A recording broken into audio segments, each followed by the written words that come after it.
pessoal, me chamo Tatiana Guedes, trabalho aqui junto com a Daniele Guerreiro na Invest Smart, nós somos responsáveis por fundos e previdência e nós estamos aqui no maior evento de investimentos do mundo na Expert XP, recebendo o João Mamed. Ele é da EasyQuest e ele vai conversar aqui com a gente sobre o cenário econômico e algumas expectativas da EasyQuest aí para o próximo semestre. João, antes da gente entrar nessa questão do cenário, eu gostaria que você falasse com a gente aqui da sua trajetória profissional, por onde você esteve, né, as casas que você passou, e contasse um pouquinho pra gente depois sobre o cenário aí, e desse pra gente essas informações e contribuísse com a gente, desse essa aula aí que você sempre dá quando você conversa com a gente. Tá ótimo. Bom, antes de mais nada, obrigado pelo convite, sempre um prazer falar sobre o cenário, sobre a EasyQuest, renda variável, né, no caso. Bom, me chamo João Mamed, eu tenho mais ou menos uns 16 anos de experiência no mercado, construí praticamente minha carreira toda em renda variável, tive uma pequena passagem pelo departamento macro de um grande banco, mas depois já migrei para renda variável, fiz sell-side durante 8 anos no Santander, no JP Morgan, BTG Pactual, trabalhei também no Santander no buy-side e agora voltei recentemente no Itaú e mais recentemente ainda, 1 ano e meio, quase 2 anos na verdade já, no time da EasyQuest, cobrindo vários setores da Bolsa, com um papel um pouco mais de gestão agora também. E é isso, acho que minha carreira profissional tem mais ou menos esses 16 anos que eu mencionei. Ah, legal. Vou até aproveitar, né, Tati, que você falou de renda variável, Mamed, e como é que você vê essa questão de renda variável hoje? Porque ontem a gente até comentou sobre a questão de bolsa, a bolsa tá barata, mas há quanto tempo que a gente não ouve, né, a bolsa tá barata, assim, o que você enxerga de oportunidade e se você enxerga mais para o cenário local ou você realmente tem olhado mais para fora, como é que você está enxergando isso hoje? Legal.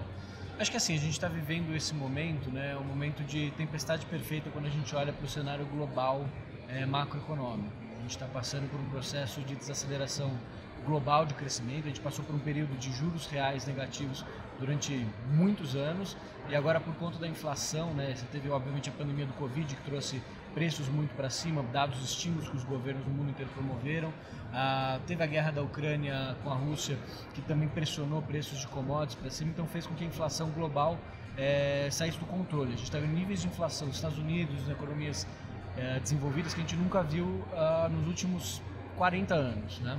Os bancos centrais estão começando a atuar, né, para poder conter essa inflação, então estão aumentando taxa de juros, então é um cenário completamente diferente do que a gente viu nos últimos anos. Isso está fazendo, obviamente, com que as economias do mundo inteiro desacelerem. Tem uma dúvida nesse momento de qual é o tamanho do remédio que os bancos centrais vão precisar dar em termos de juros, a discussão de quanto que o Fed vai ter que ser rígido para poder controlar a inflação, quanto que vai ter que aumentar juros. Tem questões na China também, de retomada de economia, crise do setor imobiliário que também preocupam, né? Então é um ambiente bem diferente nesse momento do que a gente viu nos últimos talvez 10 anos, né, com as principais economias do mundo, né, China e Estados Unidos, desacelerando. O Brasil está num movimento inverso. A gente, por conta de todos os estímulos que a gente tem visto o governo implementar aqui, a gente está vendo, na verdade, revisão, enquanto o mundo inteiro está revisando o crescimento para baixo, a gente tem se surpreendido com dados positivos de economia. Então, o PIB do Brasil tem sido constantemente revisado para cima. A gente está num bom momento quando a gente fala de economia doméstica. Mas para o cenário de renda variável, essa questão internacional enfim, de preços de commodities se acomodando, né, ela tem pesado um pouco mais do que o cenário doméstico um pouco melhor, tá? Então a gente tem visto uma volatilidade muito grande nos mercados de renda variável, que enfim, vocês têm acompanhado aí, que tem afetado a performance dos fundos, né? Então a gente está no momento de tempestade, como eu falei, tempestade perfeita. Banco Central aqui no Brasil, embora a atividade esteja num bom momento, precisou implementar um ciclo de alta de juros, né? A gente viu aí a Selic sair de 2% para provavelmente 14% no final desse ciclo, o que de novo, para a renda variável não é algo positivo, principalmente para as empresas, para os papéis que sofrem um pouco mais com juros mais altos, né? O que eu acho particularmente, é um cenário que a gente tem discutido na EasyQuest, é que o Brasil ele se antecipou um pouco, o Banco Central no Brasil se antecipou um pouco a esse movimento de alta de taxa de juros. Então a gente está num momento de dificuldade, de volatilidade, mas a gente tem a perspectiva de que a inflação acomodando, né, no segundo semestre desse ano, a gente começou a ver leituras mais positivas de inflação. E em 2023, a gente começa a abrir espaço em algum momento para queda de taxa de juros. e esse seria um excelente momento para você olhar de novo para o mercado de renda variável, tá? A gente acredita hoje que mais ou menos o nosso cenário base hoje é que por volta da metade do ano que vem você vai ter um espaço, se a inflação realmente convergir como os nossos economistas acreditam, para algo próximo do que é a meta, a gente vai ter espaço a partir do meio do ano que vem para começar uma queda de taxa de juros. E o mercado, principalmente o mercado de renda variável, ele costuma antecipar 6 meses, talvez um pouco mais esse movimento, né? Então a gente está falando aí final desse ano, esse segundo semestre. Poderia ter um momento positivo nesse segundo semestre, começo do ano que vem, para o mercado de equities em função dessa dinâmica que eu estou mencionando para vocês, né? Quer dizer, o mercado se antecipando ao Banco Central, começando um ciclo a gente chama de easing, né? de afrouxamento monetário, a Selic voltar a cair a partir do meio do ano que vem. Então esse é o cenário que a gente está desenhando hoje e estamos muito de olho. Assim, a nossa carteira hoje, de uma forma geral, está bastante protegida para esse momento de volatilidade, por todos os nossos fundos, mas olhando sim para papéis que poderiam performar muito bem nesse cenário de juros para baixo, né? Então, papéis mais cíclicos, consumo doméstico, seriam papéis que estariam bastante bem posicionados para o movimento de queda da taxa de juros a partir do meio do ano que vem. Que é bem importante, né, isso que você citou, porque não adianta também a gente esperar o momento certo, né? A gente tem que se antecipar, né, para poder posicionar a carteira, diversificação, né, Tati? É verdade. O que você falou é importante, Dani, e indo um pouquinho para o cenário, né, falar um pouquinho de varejo, a gente tem visto aí o índice de confiança do comércio realmente registrando grandes altas, né? Sim. Só que quando a gente olha a expectativa de juros e inflação alta, o que a Azequest pensa sobre essa questão e como que vocês vão posicionar o portfólio de vocês dado essa situação toda, olhando para a parte do varejo? Então, como eu mencionei agora há pouco, a gente tem visto uma revisão constante de PIB no Brasil para cima. Sim. Mesmo com todas as dificuldades internacionais, a inflação ainda bastante alta no Brasil e juros subindo. Esse movimento de revisão de economia para cima, os auxílios que estão sendo dados, ele cria um ambiente positivo para algumas empresas. A gente acha que assim, a volatilidade é muito grande ainda, a gente não está extremamente positivo com o consumo doméstico, com papéis mais cíclicos nesse momento. Sim. Mas ao mesmo tempo, a gente sabe que esse ambiente de economia ainda bastante robusta no Brasil, ele cria oportunidades para alguns desses papéis, tá? Então hoje o que a gente tem olhado? A gente tem olhado muito para o consumo básico, né? Com auxílio emergencial turbinado a partir desse mês aqui, antecipação de pagamento de 13º que foi feito agora, saques do FGTS que o governo está permitindo, né?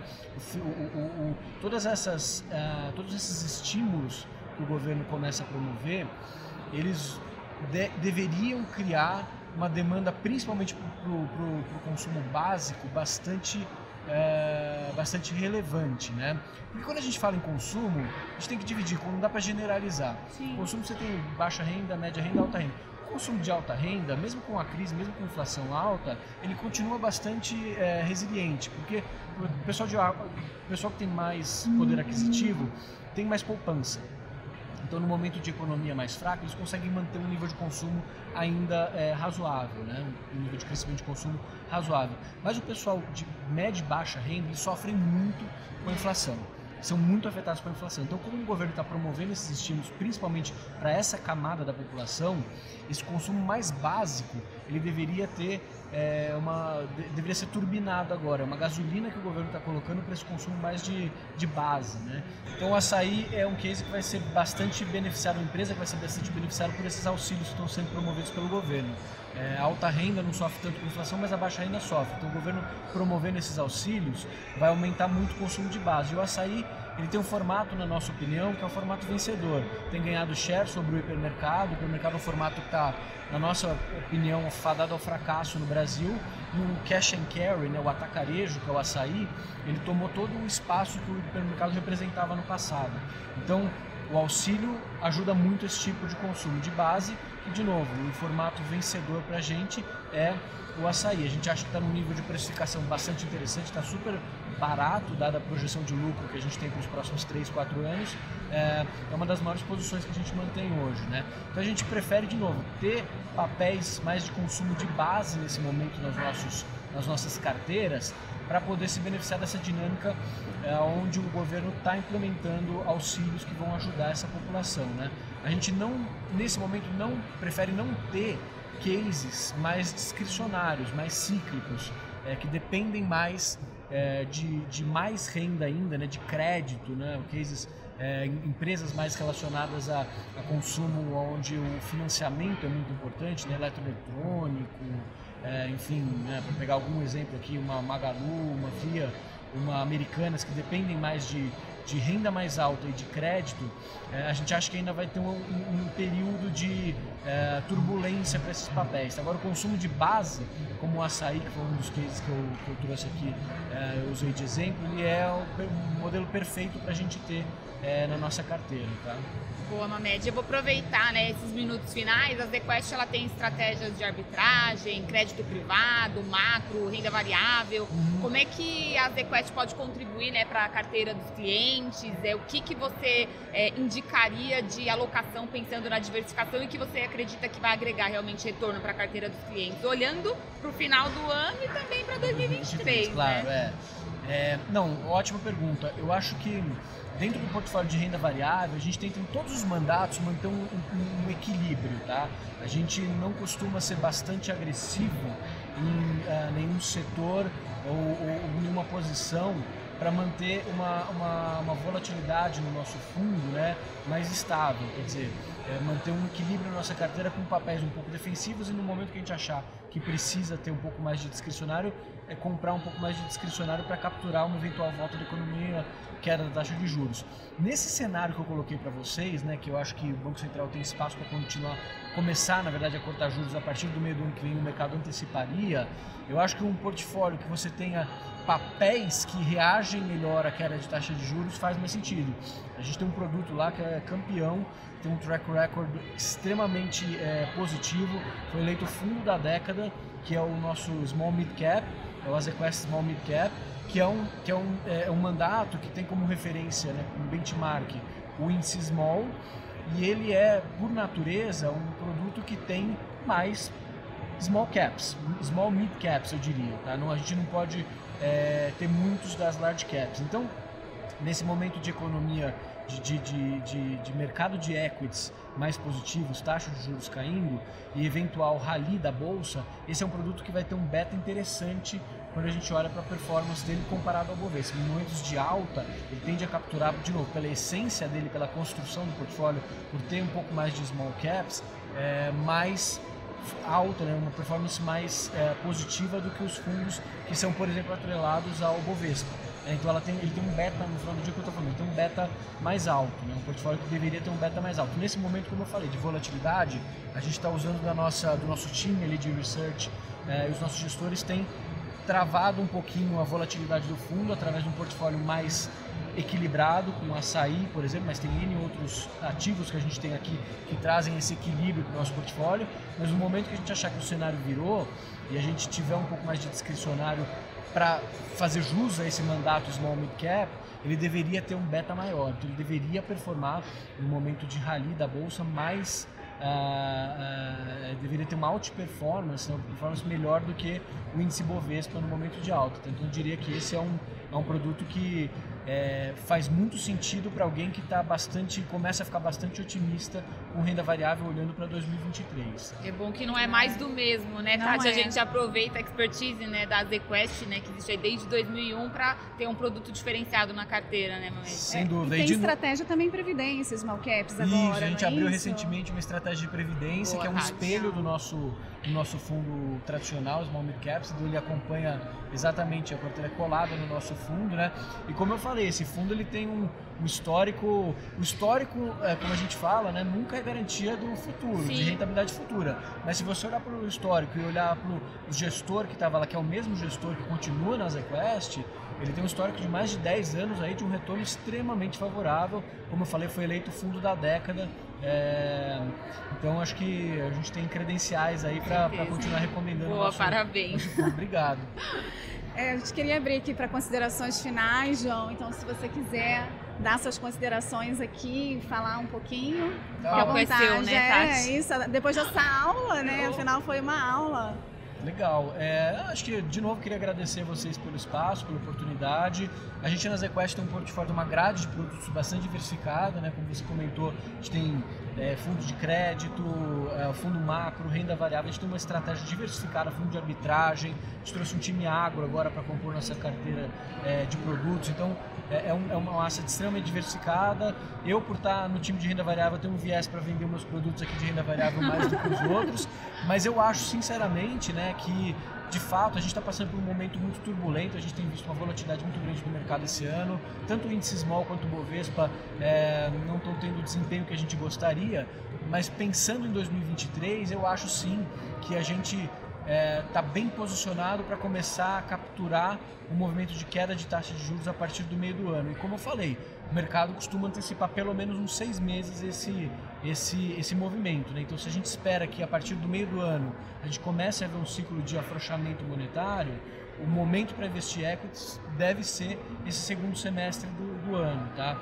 E do nosso lado, o que eu posso falar é que a gente está muito atento ao cenário, balanceando, como eu repeti algumas vezes aqui, balanceando a carteira para esses momentos de volatilidade, mas no momento que a gente enxergar que o cenário está começando a mudar, sem dúvida nenhuma a gente vai para uma carteira um pouco mais discricionária, ligados a esses papéis que, como eu mencionei, deveriam performar melhor a bolsa do que papéis como, por exemplo, commodities mais defensivos, que a gente tem um pouco mais na carteira hoje para fazer frente a esse momento de volatilidade. Uma gestão ativa, né, e aproveita para equilibrar a carteira e fugir um pouco do índice, né? Sem dúvida, esse é o nosso trabalho. Obrigada, João.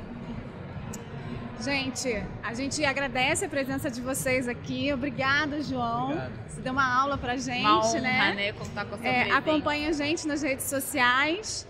E obrigada, pessoal. Obrigada, pessoal.